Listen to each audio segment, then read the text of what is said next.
very quickly we learn that Sean has just a pretty face syndrome, where the exterior looks so good, but then when he opens his mouth, it's just like, oh, Sahara Desert. Hi guys, welcome back to the Shannon Show. Hello if you're new. So today's video is going to be a review, analysis and key of Too Hot to Handle Season 4 episodes 6 to 10. I hope everybody is doing as well as can be, and I really do hope everybody is being as proactive as possible in supporting the Black Lives Matter movement. And if you're still on the lookout for some resources, I've linked some in the description. Feel free to comment down below your thoughts on my commentary. I'm always up for a chat, I'm always up for debate. And if you like this video, give it a thumbs up, and if you didn't, give it a dislike, no hard feelings. And if you really like this video, consider subscribing and helping Giggle out. So Too Hot to Handle Season 4 episodes 6 to 10. So we finally come to the end of another season of Too Hot to Handle. A lot happened in this second half. I do have a lot of thoughts which I'll get into. The first half was alright. There was a bit of drama. I feel like it got juicier towards the end, but overall I kind of felt like initially this wasn't my favorite cast. I kind of wanted a lot more drama. I feel like there was a lot more drama in the other seasons, or at least they had better cast chemistry to keep it entertaining. So in the second half, I was hoping for a lot more drama. I knew some new grenades were going to come in, and I was hoping they were going to shake some things up. And they did. So let's discuss. So the episode begins where we left off at, with the bed switch situations. Britain got into bed with Ethan, which pissed James off, and Creed and Flavia got into bed, which pissed Sophie off. James is still very much pissed and upset. Sophie is still very much pissed and upset. Sophie I can kind of sympathize with, but I still kind of feel like for Creed, like, get over it. I don't know how you didn't see that coming. And personally, I don't think it's that deep for her to be that angry. I still feel that way. I personally felt like it should have been, okay, bet, let me find someone new, personally. And James, yeah, I can't respect him being upset. Could Britain have addressed the situation with him differently? Yes. Is her hopping into bed with Ethan petty? Yes. But James, you've been paying Britain literal dust. It's very much what one man won't do, another man will. So I just feel like you've only got yourself to blame. I just kind of feel like James trying to paint himself as this victim was very comical. And this, oh my god, I'm so upset performance was just not giving, James. Not giving. If I was marking you, I would give you a C for the performance you were trying to pull off. So obviously Seb and Kayla, after the debauchery and audacity of the last batch of episodes, they've decided that they're going to behave. And Jawahir and Nick basically take that as the green light to be the couple that's messing around, the couple that's getting the screen time. Around Operation Screen Time has begun, Jawahir was like, you know what? It's looking like Kayla and Seb are getting a bunch of this screen time. It's time to make my attack. And her and Nick kiss. We saw that at the end of episode 5, but they end up kissing again and again. So Jawahir and Nick were getting very busy. So Lana decides to turn up and basically be like, you know, she's assessed the situation and she's assessed that people are struggling to resist their lustful urges. Like, no shit, Lana. And what is her solution? Her solution is to introduce the green light watches. Now these green light watches, I think in theory are really good, but I just don't think that episode 6 was the time to introduce them. I don't really feel like they'd earned the green light watches this season, to be honest, because people were just taking the piss left, right and center. So the whole premise is you're not allowed to have any sort of sexual contact, and you're upset that they're doing that anyway and blatantly breaking the rules. So to combat that, you're giving them free passes to do so. I just feel like it doesn't make sense, because people be faking it for the green light, like being like, oh my god, like we have such a good connection. Don't you think? We have such a good connection. Like, come on. And green lights are literally just for kisses, which I kind of feel like is boring as well. Like, let's get free passes to the private suite. Bitch, I don't care about seeing nobody kiss. Like, it's called Too Hot to Handle. Let's spice things up. If you're going to give people green lights, like, let's give them private suites. Let's give them the, you know, all-inclusive, all-night private suite. Like, let's switch it up, Lana. Because people are going to fake it anyway. Let's give them something to fake it for. I just feel like the green light thing is just rewarding bad behavior, in my opinion. I just kind of feel like it's a bit of an oxymoron. But I'd be interested to hear from you guys. What do you think about the green lights? Do you feel like it helps the development of deeper connections? Do you just feel like it's bullshit? Let me know what you think about these green lights. So Lana gives out these green lights. Everybody gets a green light watch. And everybody gets one except for Jawahir and Nick. So obviously that now prompts everyone to be like, well, why haven't Nick and Jawahir got a green light? So they have to come clean about the dirt that they've been doing for the past day or so. So obviously we know that they had multiple kisses, but it turns out that they did some heavy petting as well. And their total charge for their rule breaks came up to 38k. 38k! 38k! Jawahir, I'm very disappointed. I'm very disappointed in you, girl. You know? 38k, that's a lot of money to be spending. That's a lot of money to be spending. I don't think it was worth it, Jawahir. Obviously, Nick was a part of this as well, but I feel like Jawahir was the instigator in my opinion.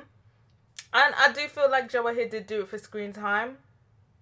Like, I don't think she really needed to be doing as much as she did. Like I've been saying, like, there's cheaper stuff you could have done for the screen time. I just don't get it. Like, these people need to have better budgeting skills. So after that's all revealed, Lana decides she wants to now test Nick and Jawahir, and they're going to spend the night in the private suite. And off they go. Everybody's placing their private bets. Are they going to pass? Are they not? Answers are flying about. I personally was thinking 50-50. Jawahir has shown herself to be thirsty for screen time, so her and Nick breaking the rules in the private suite would be a good way to score some screen time. Get a little bit of controversy, get people talking about it. It would be a good way. Then it turns out that there's a caveat. Lana reveals this caveat. And basically, if Nick and Jawahir fail the private suite test and break any of the rules, they're going to be kicked out and sent home. And immediately I was like, excuse me? Excuse me? Excuse me? So Seb and Kayla are free to spend willy-nilly and they get to stay. Elimination has never been on the table for Seb and Kayla. But for Nick and Jawahir, elimination is on the table. And Nick and Jawahir don't know about it. They're going to find out once they come out of the suite. And I just felt like this was very unfair. This is very shady.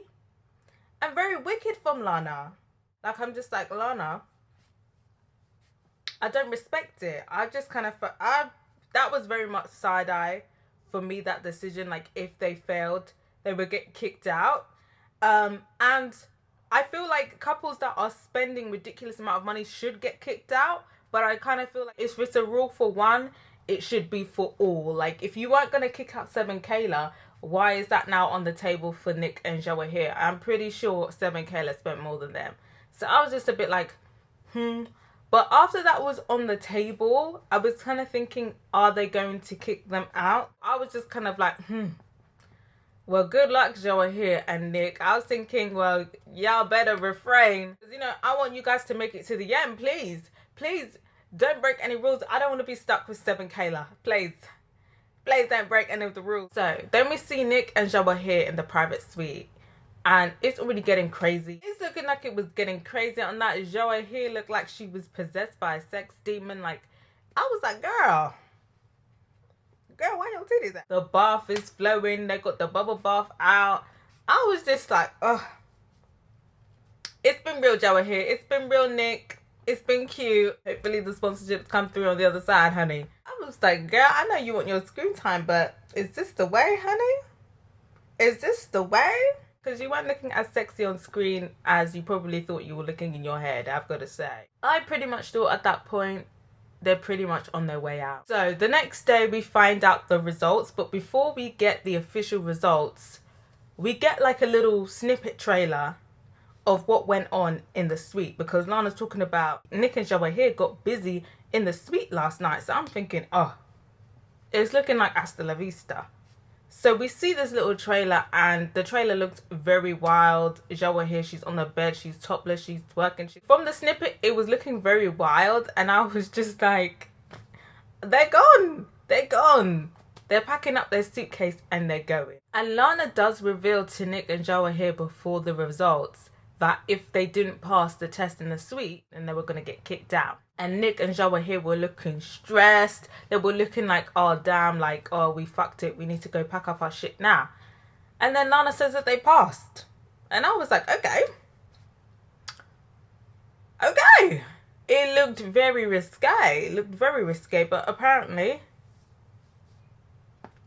whatever they did do was within the jurisdiction of Lana. It was Nick and Joe here pretending to look stressed for me, knowing that they didn't break any rules. Because the way that they were looking was like they knew that they fucked up and they were going to be kicked out. And now looking back, I'm thinking, it was that because you weren't sure if you did break the rules?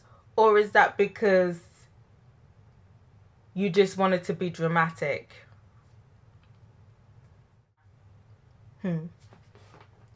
So they pass the challenge. They're both happy. Nick starts singing again. They also earn their green light watches, and the green lights are now in full swing. Despite the whole green light situation now giving people a chance to earn the opportunity to at least have a kiss, Creed immediately tries to put it on Flavia. But Flavia, interestingly, is like, oh no, we have to wait for the green light. Like, she genuinely wants to establish a connection with Creed. And I'm thinking, do you honestly think you are going to have a serious connection with this boy? Especially since he just came to you after the green lights watches were issued on some bullshit. Creed, like, he was literally talking about how his nuts were so heavy because he had blue balls. Like, come on. That boy's not serious. But you think you're going to establish a genuine, viable connection with this boy? I was just thinking at that point, good luck to you, Flavia. Good luck to you. Because I knew, and I feel like everybody watching knew, that Flavia was never going to get that green light from Creed. And yeah, I just really couldn't understand with Flavia how she was even thinking about things from a long-term perspective. Like, she was thinking about, like, how are we going to work long distance? Obviously, I'm from Peru. He's from Australia. I'm just like, yeah, I'm pretty sure he's not even going to follow you back on Instagram after this, Han. I feel like Flavia was just looking for her too hot to handle romance, for her too hot to handle ship that the audience could get behind. So she just kind of picked Creed and solidified herself in that. But that was the wrong choice, honey. You should have picked somebody else. So then the boys get sent off to this workshop about respecting women, because apparently men need to go to workshops to know how to treat women as humans. So at this workshop, all of the boys basically have a confession moment, and every single one of them reveals things that ring alarm bells for me. Like, for me, all of these boys are trash, and it's just about who's the least trash. This is what these girls are dealing with. In their moments of reflection, most of them do own up to their trashy, red flaggy ways. But only really James seems genuinely-ish remorseful. Like, everybody's just kind of like, yeah, I shouldn't have done that. But I kind of feel like the only boy in that workshop that showed genuine remorse for his fuckboy ways was James. And he starts to kind of realize where Britain's frustrations were coming from, and he starts to kind of unravel the error of his ways. One standout was Ethan, who just was not participating in this workshop at all. And immediately I knew when eliminations came that he was going to get kicked out. You know, so I guess the workshop has worked, because James has done a 180 from fuck that bitch Britain to, oh, actually, I am going to go and apologize for the way that I've treated her. So maybe workshops for men about respecting women could be beneficial to society. Also, the instructor's face when Seb was like, oh yeah, me and Kayla already had sex, and she was like, already? I know she was thinking, you whore.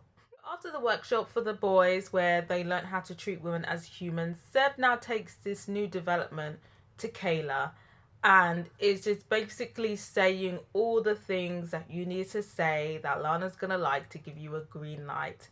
And Kayla is doing the same.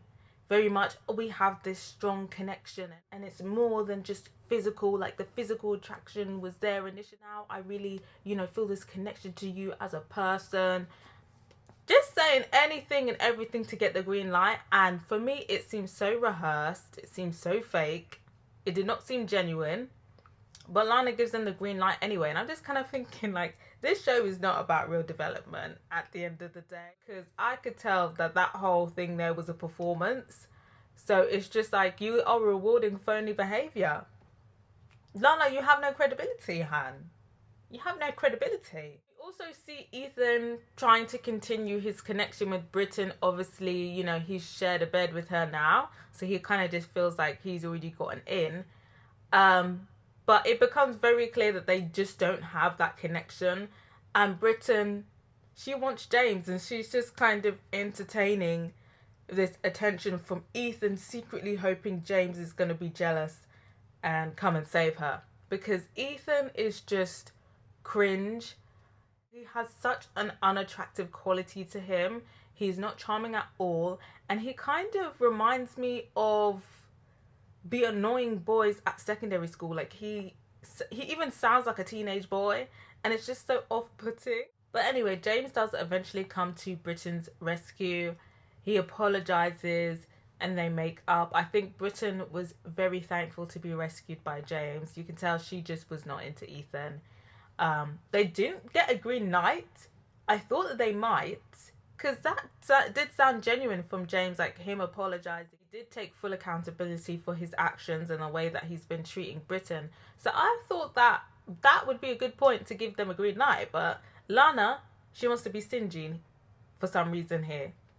So that's why I can't respect you, Lana, because the AI on your judgment is not very good. So after James and Britain make up, they now get into the same bed again, which means that Ethan has been flung to the side, but Britain hasn't actually told Ethan yet. And did she owe him that? A heads up would have been nice, but I don't like Ethan, so I can't really feel sorry for him or advocate for him. And I was here to see him pissed off, to be honest. I was hoping he was going to be pissed off. And he was, in his own words, fuming. And when he was in the confessional having a tantrum about it, it just gave me the biggest ick.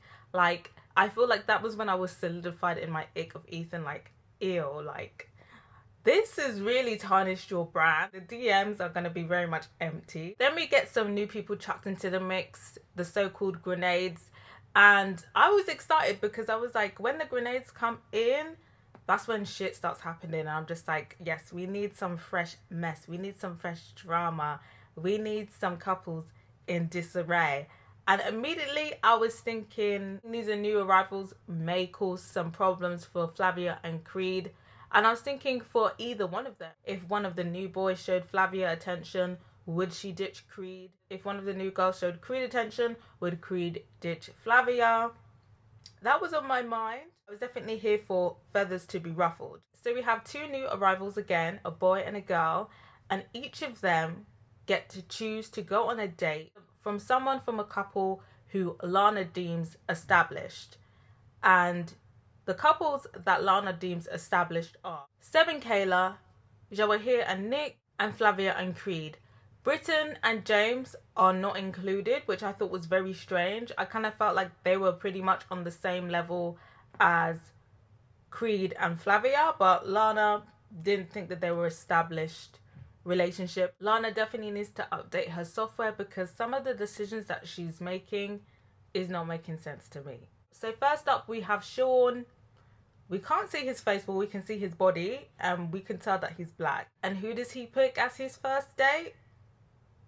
Kayla. We now have 3 black men in this house whose first choice have not been the only black girl in the house who has a preference for black men, Jawahir. And it's just kind of like, you didn't give Jawahir a fighting chance.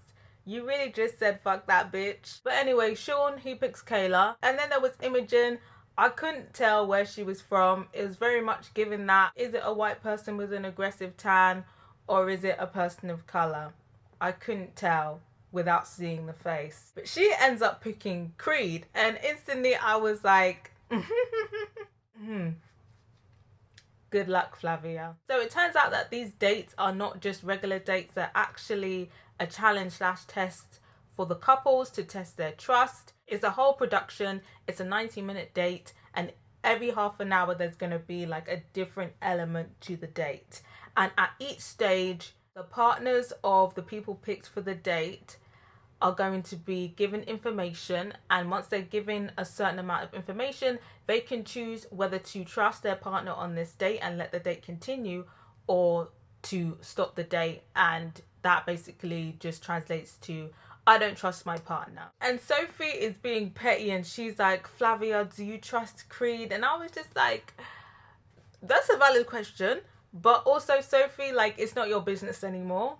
It's not your business. And Flavia's like, yeah, of course I trust him. And Sophie's just like, oh, well, God forbid the same thing that happens to me happens to you. We had a genuine connection and he did me dirty. And Flavia basically snaps back and said, what me and Creed have and what you and Creed have was very different, honey. Basically saying, like, he was just settling for you, honey. I'm the real deal. I'm the one he really wanted. Me and you are different, bitch. And at first I was thinking, maybe, Flavia, she is a hot girl, she got the Latino mood. And I was like, you know what, maybe Sophie, maybe there was a grain of, I'm just looking out for you, but I kind of just felt like, Sophie, you're a hate, and I don't think Flavia's going to have the same problem. Until I saw what Imogen looked like, and I was like, this looks like, she looks like the kind of girl that Creed would go for, and I was just like, maybe you have some competition, girl. And then when we heard Imogen speak, I'm like, she sounds like she's from Australia as well. And I'm thinking, if she's from Australia, then it's a done deal for you, girl. Like, it's a done deal, because it was already gonna be a done deal for you anyway. Because as soon as this, show finished, he was definitely gonna ghost you. But the fact that now your competition lives in the same country, easier access, I just kind of felt like, Flavia, it was a done deal for you. And maybe Sophie was right. I was like, good luck to you, girl. So then we finally see Sean's face, and Sean is fine. He's tall, got that beard, he's very manly, he looks like he could carry you with ease. And it's just a bit rude. Jawa here is gonna look at this man and be like, oh, and he was fine. He was definitely a snack. But I just kind of felt like Kayla and Seb have already been established that she's not going to be swayed. She's probably going to flirt with him, but she's not going to be swayed. She knows what her edit is. She's pretty much set on her edit, and she's chosen Seb to be her too hot to handle babe. So I kind of knew that him and Kayla were not going to work out. And I just kind of felt like this was a very missed opportunity to put in a fine black man who was attracted to black women, to put pressure on Jawahir and Nick's relationship. Obviously, we know what ended up happening, but at this point, I was just kind of thinking, well, he's picked Kayla, so that's that. Like, I wasn't even thinking that it would be a possibility of him pursuing Jawahir and potentially messing up her and Nick's relationship at that point. But even still, I still feel like them not putting in a black man whose preference is black women to challenge Jawahir and Nick was a missed opportunity, in my opinion, because he definitely was a temptation looks wise, but I felt like Seb and Kayla was too solid that there was no point even putting him on this date initially. So then we see the first parts of the date. Imogen and Creed hit it off straight away. There's initial attraction there. They're both from Australia. Creed off the bat admits that he goes for the next best shiny thing, and then eventually admits that he finds Imogen more attractive than Flavia. And it was just like, ooh. I was just like, Flavia, this is your man who you were seriously considering a long-term relationship with? Surely not. Surely not, Flavia. Then we see Kayla and Sean. There seems to be, chemistry there. They're flirting a bit. But very quickly we learn that Sean has just a pretty face syndrome, where the exterior looks so good, but then when he opens his mouth, it's just like, oh, Sahara Desert. He's talking about, oh, you like chocolate? And I just find it really weird. The fetishization was giving bootleg Mike XXL. So the first stress situation that Seb and Flavia are put through are seeing the Instagram profiles of who their partners are on a date with. So they get to see what they look like. They get to see what their feed is like. Flavia's instantly threatened. She's talking about, oh, I think she's got a bigger butt than me. Don't worry, Flavia. I had a look and you definitely still have the bigger butt. But overall, I don't think Flavia was that threatened by Imogen's Instagram profiles, because I feel like she thought, well, bitch, I'm better, so I'm not worried. Seb, he was a bit like, oh, because obviously he's seen this tall, fine black man. He knows that Nigel was Kayla's first pick, and now she's on a date with a finer black man. So he was sweating a little bit, but he was like, oh, I'm not worried. Like, you know, he was backing his personality. I think that was quite funny. He was backing his personality rather than his looks. And he's not a bad looking guy, so I don't know why he was like, oh, well, my personality. Then as the date progresses, we see a second stress situation. The second stress situation, I believe it was something along the lines of like key information. So for Sean, the key information is that his friends would describe him as a joker. And for Imogen, the key information is that she's from Australia. Seb, again, he was kind of sweating, like, because what does joker mean? Because, you know, men like to joke in funny ways, and I think Seb is very aware of that. So I feel like he was sweating a bit, but he was kind of like, oh, it's fine, I trust her. And Flavia, she was like, oh, she's from Australia, like obviously they're from the same place, like, you know, everybody knows you're probably going to get on better or have more in common with someone from your own country. But Flavia, she holds firm and she's like, it's fine, I trust him.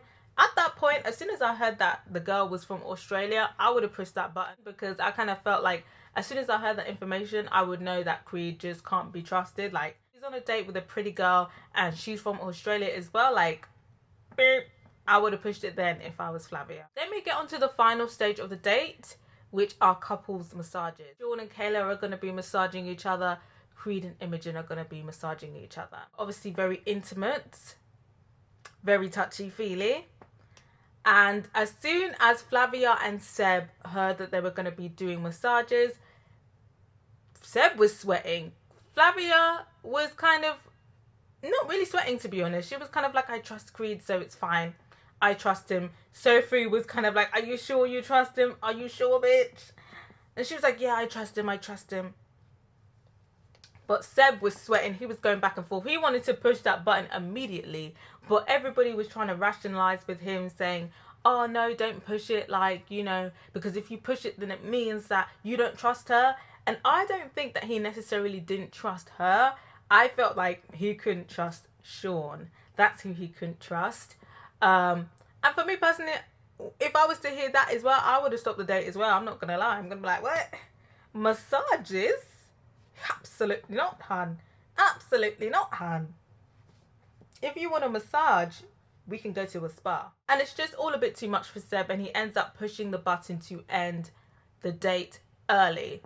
Flavia, she trusts Creed, and she lets him continue on the date. We basically see him all up on Imogen, massaging Imogen's bum. So yeah, Flavia definitely shouldn't have trusted Creed. Like, I could tell, like, he's just a menace. Like, he really is like a fuck boy. Like, he sees a new shiny girl, and if they give him attention, he's gonna bite.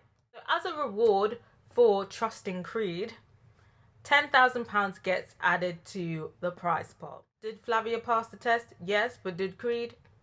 Absolutely not. So Sean and Kayla come in hand, and immediately I knew that Kayla was not going to be swayed. I think she did it on purpose, just to be petty, because of how Seb came in with Flavia and how she was like crying over him. Kayla and Sean did have good chemistry. I feel like maybe if he came in earlier, maybe she might have picked him over Seb. But because they've now been here a couple days, they've established a connection, they've invested in their connection and their storyline, it would be stupid to now ditch Seb for Sean. Kayla knows it's in her best interest to stick with Seb. And to be honest, I do think out of the two, Seb is the better option. I think she came in with Sean that way because she wanted her revenge and she wanted Seb to sweat a little bit. So she comes in and immediately they tell her, like, your date ended early because Seb pushed a button to stop the date. So she goes to Seb, speaks to him and teases him a bit and was like, you know, Sean, you know, he's my type and I was really tempted, but you're the one I want. And it was cute, I guess, you know. I feel like that was one of Seb and Kayla's more likable moments. So Sean pretty much knows that Kayla is a dead end. He's not going to get Kayla. So now he's on to his next option. Who is his next option? Jawahir. Now this was a surprise to me that Jawahir was his next option. Suddenly now he's screaming, I love my beautiful black queens. And I was like, oh no. Oh no, no, no, no, no. Mm-mm. And I was and Jawahir, I heard her say, I'm a black queen. And I was like, girl, don't fall for it. Girl, please be quiet. Be quiet, please. I just kind of feel like when black men say my beautiful black queen, it just triggers my fight or flight response. Black women, just know when a black man says my beautiful black queen, just know that man can do nothing for you, hun. Do not fall for the bait. Also, when he was like, you know I love my beautiful black queens, he said it with a caveat. He said, I love my beautiful black queens, but are open to everyone. And that's kind of how I knew Sean was full of shit. Because if you really did love your beautiful black queens, you would have picked Jawahir for a date. Why wasn't Jawahir the only black woman on this show your first pick? Because she was available for picking. You could have picked her for a date, but you didn't choose to pick her. But you're saying, I love my beautiful black queens. Like, you clearly don't. But Jawahir, she's here, she's smiling ear to ear. She loves herself a black man. And I understand, but Jawahir, this man cannot do nothing for you. Like, just stick with Nick, Han. I'm here for drama, I'm always here for drama. But I was just thinking, Jawahir, don't even think about it. Do not even think about it. This is not worth, you entertaining Sean is not worth the drama. Just stick with Nick, please.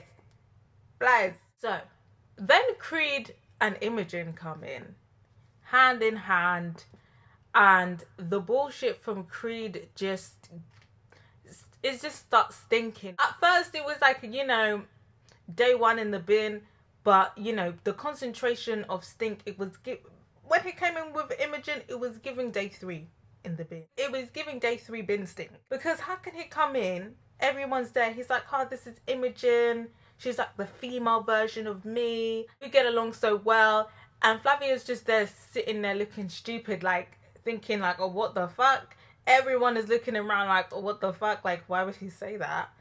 That was so unnecessary and so rude. Sophie's just in the corner having PTSD, having flashbacks. So then Creed and Flavia go off and they have this talk, and he basically just repeats what he says, you know, Imogen is the female version of me, we get along so well. And then it keeps getting worse. Like, he starts saying, you know, I said that my head wouldn't be turned, but with her, my head is turning, because, you know, talking to her feels like home. So Flavia is like, she just sticks it on him, and she's like, so do you want me or do you want her? And let me know quickly. Like, Flavia is not playing no games. And there's me thinking he's gonna do Flavia like he did Sophie and be like, well, yeah, I want to get to know Imogen, like, I just want to be friends with you. But he's talking about he wants Flavia after he just said all of that. And I was just like, okay, that was strange. But honestly, I just kind of felt like that was going to be it. I didn't think it would get to the ridiculous level that it got to. But anyway, after that conversation, Flavia seems very happy, and it's just kind of like the disrespect just went over her head. Because if I had that conversation with Creed, like, even if he said after all of that he wants me, I would have been like, oh, well, that's nice to know, but like, you can go to Imogen now, because am I a dickhead about she's the female version of you and she feels like home and she turned your head? Okay, turn your head and keep it that way, because I'm turning the other way. Like, I was just like, Flavia, did you? And I was just kind of like, Flavia, I know English is not your first language, but surely you understood that disrespect. Surely you're not just sweeping that to the wayside. Come on, girl. Girl. And meanwhile, at this point, Imogen believes that her and Creed have established this connection on their date, and are going to continue to build on this connection. So at this point, I was kind of thinking like maybe she was going to reveal the details of their date and be like, yeah, you know, I like Creed and he likes me. Like he was rubbing it on my ass and everything. So yeah, that's what I was thinking. And then I was hoping it was going to be like this big beef. And then Creed and Imogen do end up having a conversation. And despite just telling Flavia that she's his number one, he's telling Imogen that he still wants to get to know her and he's not completely closed off. And I was just like, so it begins. Because Flavia gave Creed the opportunity to be honest. And to me, I feel like he was lying. And he chose to lie and be shady. And now he's telling Imogen one thing, telling Flavia one thing. And I'm just kind of like, soon enough, they're both going to find out. And it's going to be a big ass argument. And I was just here waiting for the bomb to go off, to be honest, and for the chaos to ensue. But yeah, I knew there was going to be a blow up at some point. I just didn't know what it was going to look like. So now Sean is trying to see what Jawahir is saying. I feel like he can sense that Jawahir is settling with Nick. He can tell that she loves herself a black man. And he can smell the desperation from her. So I feel like he knew Jawahir could be a good target for him.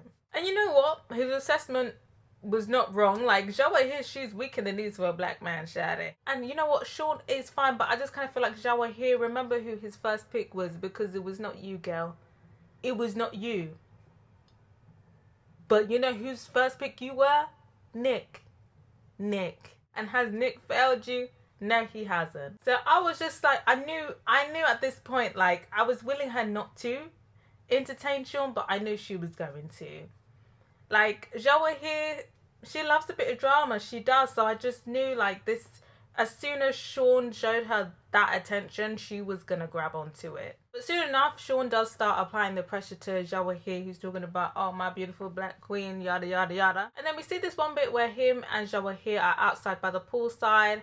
And Sean starts creaming her legs and like massaging her feet. And then we cut to Nick, and he's basically preparing to tell Jawahir that he's ready for like the next stage in their relationship. Like he's ready to commit to her. Like he really cares about her and he wants to commit to her. So he's preparing himself. He's meditating. Like he's looking very crazy, looking very possessed, very demonic when he's doing his meditation. And at that point where he was doing that meditation and his eyes were like rolling back in the back of his head, I was thinking, you know what? Maybe Jawahir has caught the ick and that's why she's entertaining Sean. Like, because Nick is a funny character, but he has very ickable qualities. Like, I feel like being with him would be very easy to catch the ick with him. And I think that's what happened with Jawahir. Like, she saw him meditating and looking like he was summoning a demonic spirit, and she was like, oh, she was like, this is not sitting right with my spirit. And that's why she ran to Sean. But anyway, yeah, so, you know, did his meditation. He's ready now to declare his feelings to Jawahir. So then he walks out to see Sean creaming Jawahir's legs. And he's just like, well, damn, bitch. Well, damn, I just came out here to confess my feelings to you. And he's out here creaming your legs like he's marinating his next meal. Like, what's going on? What's going on? So he doesn't say anything. He doesn't confront her. He just goes inside. And I'm not gonna lie, it did seem a bit scripted in my opinion. It did feel really scripted. It did feel a bit like acting. Like even his like expression, like, oh, like it felt like it was staged in my opinion. Real or fake, the storyline, Jawahir, why are you letting Sean cream up your legs like this? Like Jawahir, like, come on. Okay, I understand you might have caught the ick from Nick, but I don't understand how you haven't caught the ick from Sean, because out of Nick's icks and Sean's icks is winning in my opinion. So yeah, I was just like, Jawahir, like, girl, it's not worth the storyline. So then everybody is called into the cabana by Lana because there is going to be an elimination. And initially, I thought who would be up for elimination? Ethan, 100%. I knew he was going to get booted off. Potentially Creed because of like his ridiculous behavior. Nigel because he hasn't really been doing much. He was kind of in the shadows. Like, not gonna lie, Nigel fell off. Like, he was the hot boy. He was the hot commodity. And like everybody just is paying him dust now. Like, he's just here on holiday now. but he hasn't been breaking any rules. So maybe I was thinking, I was 50-50 on that. And the same with Dominique. She hasn't been breaking any rules, but like she hasn't really been doing anything, period. And then I thought possibly Sophie, because she hasn't really been doing much after her breakup with Creed either. Obviously everybody hears there's going to be elimination. Ethan is saying, please don't be me, please don't be me. Like, bitch, you know, let's be serious, you know it's going to be you. Like, you look stupid right now. The first person who gets the boot is Ethan. He's very embarrassed. He starts crying. It was all very weird. I did not feel sorry for him. He just looks really pathetic. Like, I don't know. Like, why would you come on TV to embarrass yourself and make yourself look so bad? Like, he's made himself look so bad on TV. I almost feel bad that he's made himself look so bad. Like, he's gonna watch this back and think, oh my God. Good luck to Ethan. That's all I can say. I feel like he's only got himself to blame for this horrible edit, I fear. And then Lana revealed that one more person is going. And then instantly I'm thinking, okay, it's going to be Creed, because he's just been out here playing games. And then they say Sophie. And I was thinking, what? Out of all people, why is Sophie getting the boot? And the reason Lana gives is that she's been closed off from establishing new connections. And I just kind of feel like that was unfair, and that was a bullshit answer from Lana, in my opinion, because where was she meant to establish these connections? Brought in Ethan. He's a sorry excuse of a man. He's literally going out with Sophie. The new guy, Sean, is not interested in her. Where was she meant to find this connection, please? You didn't give her a chance, Lana. You didn't give her a chance to establish a new connection. So I just kind of felt like them beating her off was unfair. Ultimately, she was being very miserable. She was being a Debbie Downer. And I feel like she low-key wanted to go anyway, so she wasn't really that fussed. But I feel like it would have been good to have Sophie see the ridiculousness that Creed was doing unravel, and have her commentary and have her I told you so's. I feel like we were robbed of that. I feel like everybody would be in agreement that Ethan deserved to go. But what about Sophie? Do you think that was a fair call from Lana? Do you feel like her reasons justified booting her off? Let me know what you think. So, Nick and Joa here have a talk about everything that's transpired. Nick basically says, yeah, I saw you outside and Sean was creaming up your legs, and yeah, like, what's up with that? Like, you want to get to know him now? And during this conversation, they're both crying. And I'm not gonna lie, guys, I couldn't take it seriously. I was just kind of like, what's going on here? Why are they crying? I don't think the situation is that deep for you both of you to be crying. Like, I was so confused. And honestly, I feel like Joa here very much gives me I can cry on cue vibes. And Nick was given like he just rubbed his eyes with onions, because I'm pretty sure I did not see many, if any, tears roll down his face. So again, I felt like this was all very scripted. So for me, I kind of felt like this was very much story arc, development. She's ditched Nick for Sean. She was going to find her way back to him, but there was going to be some drama. That's what the story arc was giving. So during their conversation, Joa here, she apologizes for flirting with Sean. And yeah, I feel like, yes, Joa here, what are you doing? What are you actually doing out here? And don't get me wrong, I'm very much of a, if we are not boyfriend and girlfriend, I'm single and I can do whatever I want. But what are you actually doing with Sean? Come on, girl. Nick is basically like, oh, so do you want to get to know him now? And Joa here is like, yeah, I do want to get to know him. And Nick is surprisingly really understanding, and he's basically like, okay, I understand, I'm going to give you space to explore that, and, you know, let me know type of thing. His, you know, rationale is, you know, he's going to let her explore that, and, you know, if she comes back to me, then that means, you know, that she's sure about me. I think is that, what is that thing? If you love something, let it go, and if it comes back to you, that's so. That's what he was going with. And I was like, okay, this is what that storyline is given. They're obviously going to get back together. But yeah, I just kind of felt like Joa here, like, you know, you're going to pick Nick anyway. Like, this whole side story, the storyline is not giving. And we do see Sean and Joa here connecting Sean is like basically like, oh, I don't want to be just a pretty face. Like I want to, have an emotional connection. And what is their emotional connection consisting of? Trauma bonding over the fact that they were both adopted. I was like, what is this emotional connection? Like, this is not even romantic. He's come in, you weren't his first pick, and now he's trauma dumping on you. Like, ugh. All of this king and queen business, like, where is the luxury? Where is the fun? Because the kingdom is giving very much uselessness and trauma. Creed continues to give both Flavia and Imogen the runaround. He's telling Flavia that they're good, and at the same time he's literally flirting with Imogen in front of her face. Like, Imogen comes out and she's there, putting lotion on her bum and rubbing it in and winking at him and waving, and it was like this whole like scripted bit. Like, it was produced, like you could tell that it was produced, and it was just so weird. Like, there were so many bits in these final episodes that were scripted, and that just kind of makes me feel like, what else is scripted? Like, what else is the storyline? Like, can I trust? And that's why it kind of makes me feel like everything is scripted, including the whole love triangle between Sean, Nick, and Joa here, because it just doesn't make sense to me. It doesn't make sense. Some of this stuff is just too theatrical to be real, in my opinion.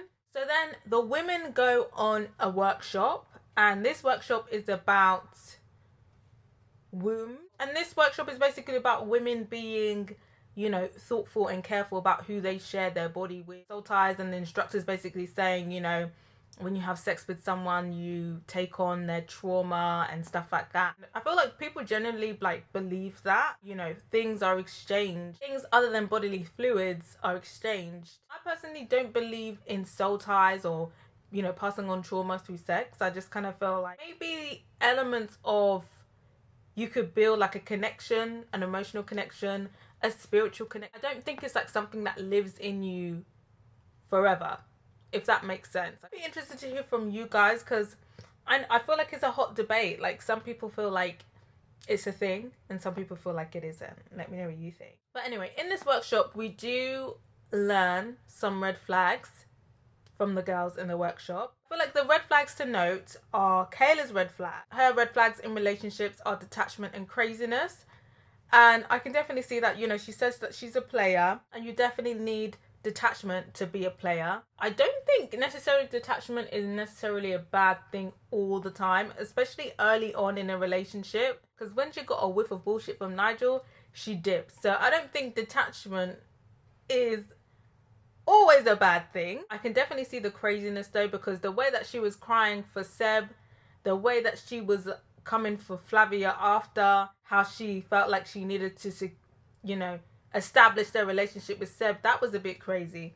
So I can definitely understand what she's saying when she says that's her red flag. Britain, she says that her red flag is that she always feels like she's second place, and I can definitely see that from her behaviour on this show.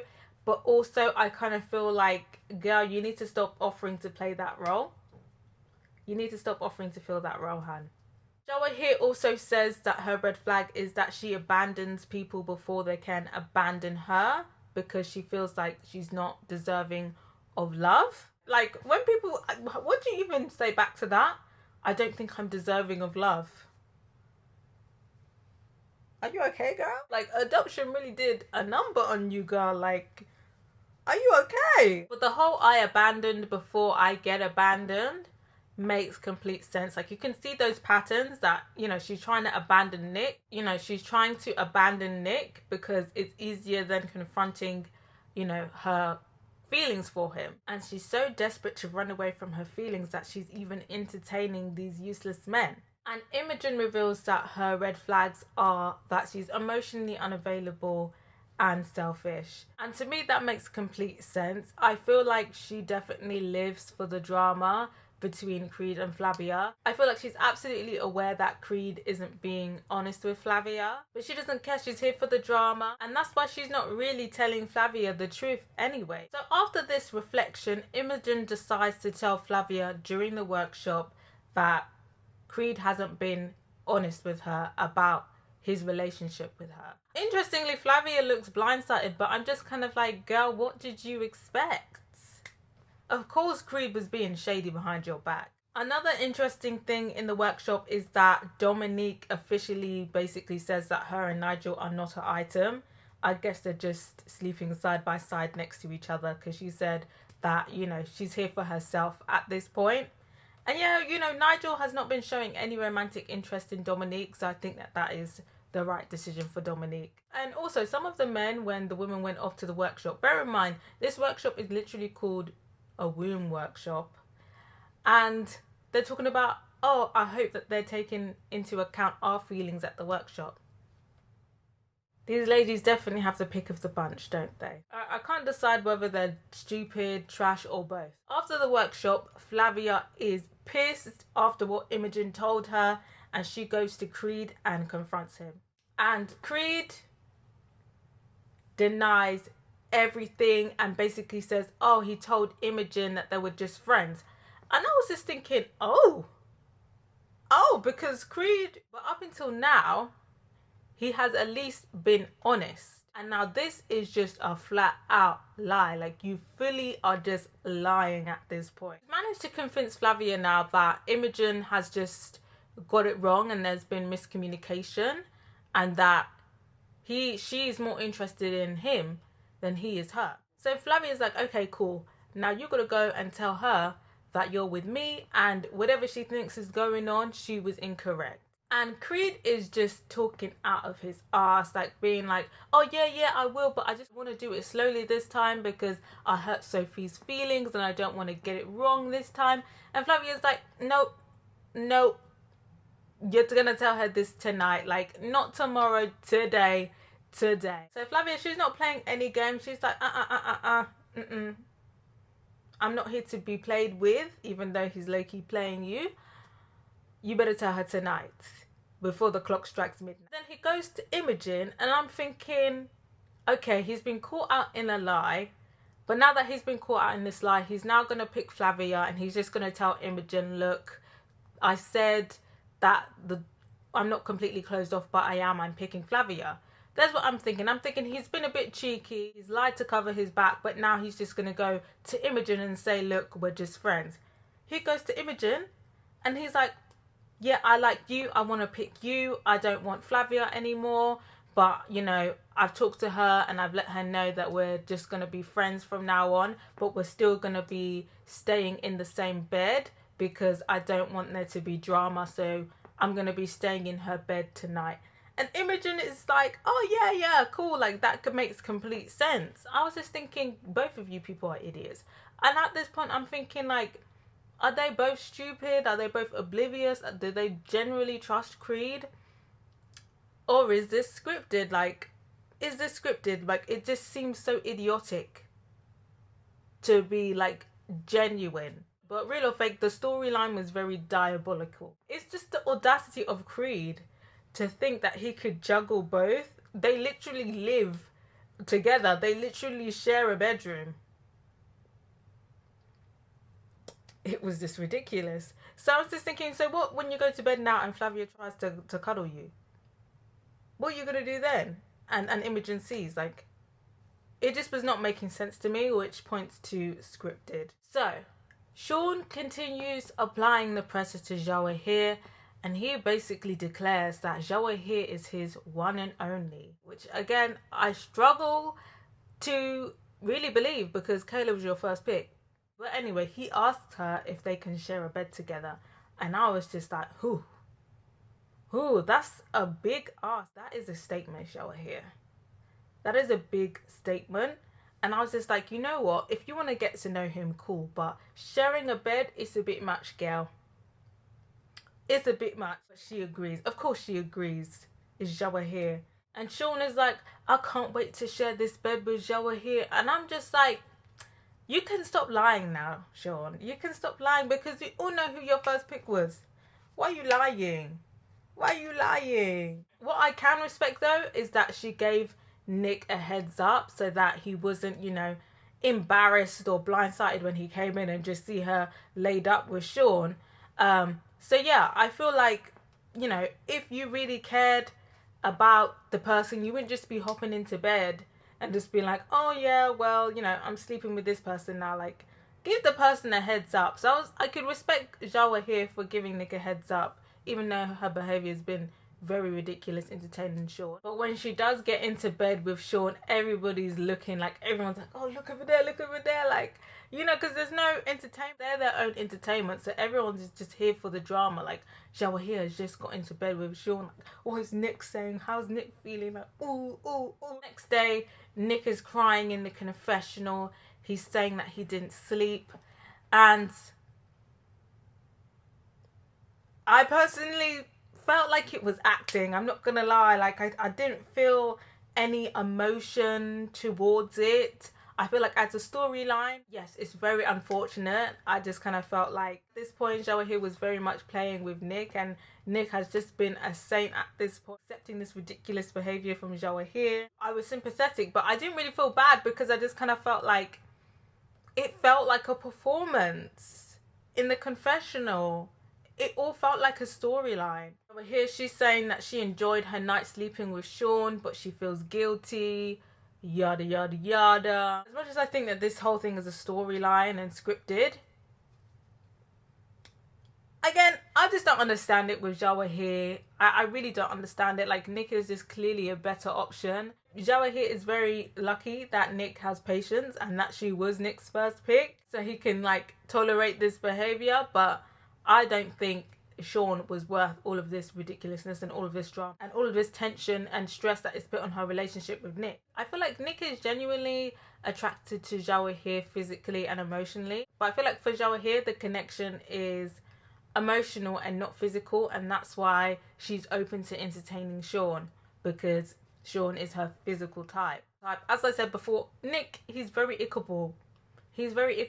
So like, I feel like she caught the ick and she took that and she decided that because she's got a bit of an ick, she wants to entertain Sean, and maybe that's what's happening. I feel like she should firm Nick's icks and just stay with him. Then we go back to Creed, and for the 100th time he says that Flavia is his number one. This time he says it to Seb.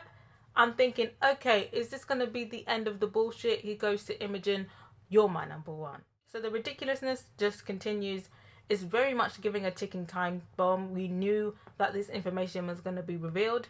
We just didn't know when. And then Lana decides to send, in her opinion, two of the strongest couples off on a date. She sends Seb and Kayla. They have a pretty cute date. They start talking about their future. Are they going to make long distance work? They both say they're going to make it work. And then Seb asks Kayla to be his girlfriend. Kayla says yes. Lana gives them the green light. They kiss. I don't really care about Seb and Kayla as a couple, to be honest. But I feel like, you know, their story arc has been okay. I feel like it was better at the beginning, and then it kind of, you know, got more and more boring by the end. But, you know, they stayed dedicated to their storyline, so I can commend them on that. Then she sends James and Britton off on a date. Britton does apologise for her behaviour with Ethan. Obviously, I really don't feel like she has anything to apologise for, but, you know, her behaviour was petty, it was immature, and she apologises for that. So, okay, accountability. James says that him not having physical touch with Britton was really hard for him, and Britton jokingly says, you know, oh no it wasn't, oh no I'm joking. And she wasn't joking. Like, we knew it wasn't hard for James not to touch Britton because Britton was not his first choice. I do feel like they have chemistry, but again, it's not really giving like an intense romance for me. Kind of giving lukewarm romance. But James does ask Britton to be his girlfriend. They actually do live in the same state. They're both from Hawaii, so that's convenient. And then they get the green light and they have their first kiss. And again, their first kiss was really weird because they kept showing all of these different angles, which again was giving very much scripted. Like, why am I seeing like 5 different angles of this kiss? Then we see Creed again continuing to juggle Imogen and Flavia, and he starts doing it in shifts. Like, you know, in the morning he's entertaining Imogen, in the afternoon he's entertaining Flavia. At this point I was just kind of like, Lana, it's time to reveal the information because these bitches are clearly dumb. It's time to reveal the information. Then Lana sticks it on Jawa here and basically says she needs to pick between Nick and Sean. Time's up. she sends Nick and Sean off to different locations for dates. And Jawahir has to pick one of them, and that's going to basically be her boo thing till the end. And no surprises, she ends up picking Nick. I feel like we all knew she was going to pick Nick. I had no doubt in my mind she was going to pick Nick because this is the storyline. She's with Nick, they're going well. You know, she says that she has a fear of abandonment. She then, you know, starts entertaining Sean. It looks like they're establishing a connection, even though the connection was very much stale. And then she goes back to Nick, who welcomes her with open arms. So Nick is very happy that Jawahir has picked him as her person. But he does check her a bit. He said he's not here for this volatile relationship. Like, you know, now that you've picked me, you need to be sure that it's me. Because, you know, I'm not here for any further bullshit. Like, you know, he's trying to do up hashtag interracial couple. Like, he's not trying to be doing up hashtag interracial couple. Come to find out, you've been sneaking around with the first black man that gives you attention. Like, Nick has been patient, but he's not about that bullshit. Then Jawahir and Nick have this, you know, heart to heart. She opens up about, you know, her fear of abandonment and that, you know, she tried to push him away because she was scared of her feelings. But, you know, she's ready to, you know, really commit to him. You know, she apologizes for her antics. They're both crying, and I feel like, you know what I'm gonna say. I didn't buy it personally. I buy it as marketing, but I don't buy it. Like, I wasn't emotionally invested in that scene. Personally, I feel like Jawahir, she can cry on cue. And I feel like Nick can as well. I felt like it just felt like a performance to me. It didn't feel genuine, that whole crying scene, this whole opening up. And it just kind of felt out of place for this show. Like, it's a trashy reality TV show. And don't get me wrong, there's been really cute emotional moments on trashy reality TV shows, like dating shows. But for me, it just kind of felt so out of place for me. Like I said, I can buy it as a couple. I can buy them as a couple. But for me, it's giving very much a brand rather than a genuine connection for me. So yeah, the storyline is wrapped up. You know, they have this heart to heart. Nick pretty much says that he loves Jawahir. I'm not sure if Jawahir said it back. Maybe she did. I can't remember. And then they get their green light and they kiss. So yeah, it was... I don't know. I feel like, I don't know. I feel like some people might feel like it might have been a bit scripted, and some people will feel like it's very genuine, raw emotion. But I'm on the side where I feel like it was, for me, it was too dramatic, and for me, it felt like a performance. But I am here for Nick and Jawahir. I'm here for their coupling. I'm here for them as a couple. I do think that they care about each other, but for me, that whole thing seemed like a performance to me. So after Jawahir and Nick come back from their date, she does talk to Sean and apologizes for not picking him for the date. And I'm just kind of like, girl, you don't need to apologize for nothing. Like, he knows what it is. You weren't even his first pick anyway. Like, he knows what it is at this point. So yeah, I just kind of feel like that was unnecessary. Then Creed time finally comes to be taken to court for the ridiculousness by Lana.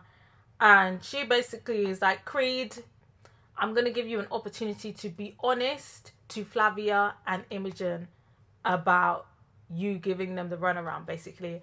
And he just denies everything. And it's just like... and it's the fact that in the cabana, Imogen and Flavia are literally sitting on each side of him for me. And that, again, just feels very scripted. Why would they both be sitting next to each other? Especially since Flavia feels like Imogen was coming onto her man. Like, why would she be comfortable with Imogen sitting on the other side? That didn't make sense to me. That, again, was giving scripted. But anyway, the interrogation begins. Creed lies his ass off and is just basically like, oh, I told Imogen we were just friends. Imogen is just like not even saying anything. She's just shocked at the audacity. Like, why does he keep lying? Flavia is just looking dumbfounded. She's looking shocked, like, oh my god, like, damn, like, he really was playing me. People were trying to warn me and he was trying to play me. And I was just like, girl, you knew. I know you knew. How could you not? It's just like the acting is not very good this season. Alana is just like, confess, Creed. Creed wants to keep lying. So she says, okay, I'm going to give you one more chance to tell the truth. Lana's telling him to confess. Everyone is telling him to confess. Like, everybody knows that he's lying at this point. Like, just tell the truth. He continues to lie. And she's like, okay, but you want to continue to lie? Cool. But not in my villa. Pack your bags. You're done. And Creed is just shocked. He starts crying. And I'm just like, what did you think was going to happen? Like, if I've heard Lana telling me to confess more than once, like, bitch, I'm going to give you one last chance. Bitch, I'm going to confess my sins, honey. Lana gave you that final warning. You should have just told the truth, but it was giving very much wrong and strong, wrong and prideful. Like, he's definitely, like, a professional liar. Like, he just lies, and, like, he just, like, feels like he can't tell the truth after he's told so many lies. But yeah, when he started crying, I was just like, why are you crying? Why are you crying? I feel like maybe he was crying because he was so embarrassed. Like, Lana basically just outed him as this liar, and he was just really embarrassed, and all the emotion just got to him. That was so ridiculous. I don't know how he thought he could get away with that. But again, I personally feel like that storyline might be scripted by Creed. Like, very ridiculous. He was a good source of drama, I'll give him that, but just, yeah, very ridiculous behavior, Creed. So yeah, here goes. His reasoning of why he was lying to Flavia and Imogen is because he couldn't choose, and he basically wanted to have them both, and he knew it was wrong, but he just wanted to have them both, and he didn't know how to let go of one of them. Which is just ridiculous. I don't know how he even got one in the first place, let alone both of them. Very odd show this is. But after, it seems like Flavia and Imogen get their happy ending because they become friends, like instant friends straight away. And I feel like these type of friendships are more common than you think. Like, girls becoming friends because they slept with one guy or they were done dirty by one guy. That's actually pretty common, I found. It would have been nice if Sophie stayed so she could join this kind of victimized by Creed group. And then it's the final, and the total prize is 89k. So a decent amount of money. Interestingly, Seb said, 89k is a life-changing amount of money, but I'm pretty sure you spent just that, if not more, breaking the rules. Now suddenly 89k is a life-changing amount of money, Seb. Interesting. Because the way you were spending the prize fund is like you already had that. Prize fund seems to be different every year. First season, everyone got it. Second season, I think just one person won it. And then last season, it was two people who were a couple that won it. So I wasn't sure how they were going to do it this year. It seems like it's very random, the selection process. But I kind of thought it was going to be either one person or a couple this year. Personally, I felt like it should have been a couple win, and it should have been Britton and James. They literally did not break any of the rules. I think both of them showed development, and I think there was, some kind of romantic connection between them. So I kind of felt like it should have been Britton and James that won the prize. And then I kind of felt like if it was going to be an individual who won the prize, I thought maybe Dominique, because she picked herself. She wasn't here for the bullshit with Nigel. And Nick, because Nick has been a saint. He's shown a lot of development with the past episodes. He's been a saint with Joa here. He's been really understanding. So I felt like he would be a good individual winner. So obviously everybody knows it's the final. Everybody knows what's up for grabs. Everybody's kind of communicating. But I found it funny that Nigel was basically like, yeah, I know I'm not going to get the money. He's just here chilling, topping up his tan. Like, I feel like he gave up a long time ago. I'm surprised he didn't get kicked out. So then we have our final workshop, and it's just another self-development workshop, and like people are saying, what they've learned, what they've developed on. And for me personally, it was giving like last ditch attempt, giving Lana, please give me the money. Like, the things that people were saying, I was like, this is so fake. Like, you guys clearly want Lana to give you the money. So the finalists are revealed. Obviously, I already said I felt like who should have been up for the money: Britton, James, Nick, and Dominique. So Lana says 4 individuals, but it turns out that it is 4 individuals, but they're as couples, which I found confusing, because if they're 4 individuals, they're not 4 individuals, but they're 2 couples. So it's just like, why don't you just say 2 couples? It was really like jarring. But anyway, the finalists turned out to be Seb and Kayla and Nick and Jawahir. So basically, that just lets me know, so you can come on the show and you can spend as much money as you want, get in the private suite, but as long as you pass the private suite test and then work on a quick redemption arc, you'll have a chance at the final prize fund. It's ridiculous. And I feel like it just makes the show so silly, in my opinion. Like, what's the point of the show? What's the point of this show if you're only going to reward bad behavior and you're going to reward the rule breakers? I felt that was a bit weird. But out of the 2, I wanted Nick and Jawahir to win. I just kind of felt like Seb and Kayla, they have chemistry, but I just kind of felt like their relationship is fake. It feels very performative. Don't get me wrong, Jawahir and Nick were definitely putting on a performance, but I at least feel like their relationship is genuine. Kayla and Seb, by the end of it, felt too much like a brand to me. And as a couple, they're not really likable, in my opinion. So the winner is chosen by the rest of the contestants that weren't picked as finalists, and they have to vote on which couple they want to win. And the couple with the most votes win. And as soon as I heard that, I knew Nick and Jawahir were winning the money. I feel like Seb and Kayla are not likable. Maybe Seb is, but I feel like Kayla is not. Like, you can feel like they didn't really have that much support as a couple. And I feel like after rule break, and the way that they would react to the rule breaks, they just pissed off too many people in the house. I feel like that rule break when they lost, I think it was 50 or whatever K, and Seb was just chatting shit, I felt like that put the nail in the coffin and it just left a bad taste in everybody's mouth.